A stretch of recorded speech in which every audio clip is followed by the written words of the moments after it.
We are living in a time where internet is dominated by far-right extremists from the West. And algorithm of all these platforms are promoting their lies and false history. Lies like they civilized the world and they gave the world education. But the reality is that they kept their colonies uneducated, they sabotaged their growth, they stealed their resources, and plagiarized achievement of their civilizations. So in this video, we are going to look at the video of Jeffrey Sachs, which is a very famous economist from the United States of America. He breaks down perfectly how it all went down under the British rule.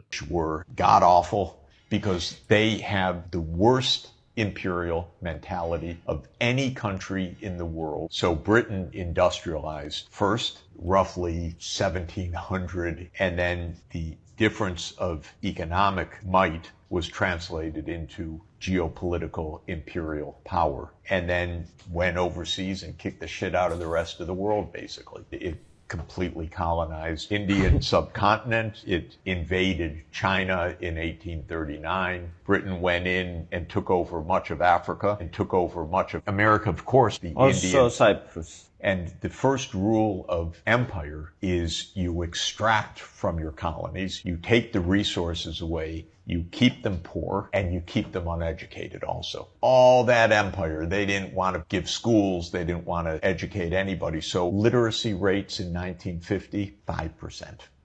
If you civilized the world and you educated the world, then why the literacy rate are so low in these colonies? Lower than they were before under their own rules. Some countries with 4 or 5 people with a high school education out of millions. And since education is the main route to economic development, colonies everywhere just fell farther and farther behind. So as technology had improved in Europe, it had not really improved in the colonies. There it was plantations and mining, extracting resources, not building industry based on improved skills and education. And so the gap of power widened from 1800 to 1950. We call it the era of economic divergence. So the world divided between the so-called developed and developing countries. So it was a very, very brutal period up through the middle of the 20th century. Then Europe had 2 devastating civil wars, basically, World War I and World War II, 2 bloodbaths with the Great Depression in between. But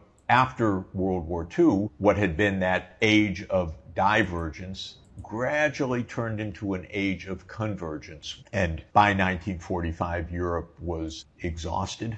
The deaths and destruction were so vast that every energy was towards rebuilding rather than colonies. So one by one, the colonies became independent, free from the yoke of Britain, some because independence was granted and others because they fought wars of liberation. But between 1945, basically, and the 1970s, most of the European empires vanished. And one very important thing happened when that occurred. You now had independent nations, and just about the first thing that they did was introduce mass literacy and mass education. Suddenly, those economies were able to start developing. They were able to do things that their imperial masters had prevented them from doing. And that is why whenever India launches a rocket on the moon, they claim and lie about the aid they send to India, which is funding our space missions, which is a total lie, by the way. So this was an interesting video.